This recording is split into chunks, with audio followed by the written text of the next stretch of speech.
இந்த வெயிலில் வாழ்க்கையே வெறுத்து போச்சு. டைமை பார்த்தா மணி 2. என் மண்டையில் வந்துச்சுட்டு ஒரு ஐடியா.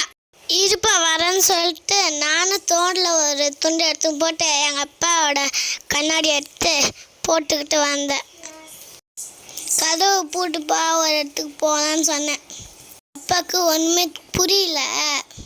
கையில் ஒரு கடையும் எடுத்துக்கிட்டேன். கையில் கடையை பிடிச்சிக்கணும், கண்ணாடியை போட்டுக்கணும், நடக்க ஆரம்பிச்சிட்டேன். ஒழுங்கா வீட்டு எடுத்துன்னு வாப்பா.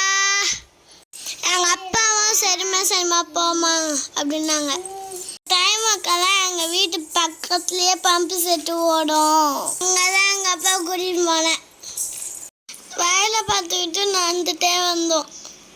தண்ணியை பார்த்து நான் குஷியாகி டபால் குச்சிட்டேன். இந்த சின்ன குட்டையில் பந்து குடிக்க ஆரம்பிச்சிட்டேன். அப்புறம் என் தங்கச்சியும் கூப்பிட்ட விளையாடுறதுக்கு. அவளுக்கு தண்ணினாலே பயம். அவள் பயந்துக்கினே வந்தோம் உள்ள வேற. 2 பேரும் ஆட்டை போட்டுன்னு இருந்தோம். என்ஜாய் பண்ணியிருக்கீங்கன்னா கமெண்ட்டு சொல்லுங்கள். மினி டூர் எனக்கு ரொம்ப பிடிச்சிருந்தது. இருடி சாயன்னு சொல்லிட்டு நான் வயலில் வாக் பண்ண ஆரம்பிச்சிட்டேன். 2 பேரும் குளிச்சுட்டு கிளம்பிட்டோம் வீட்டுக்கு.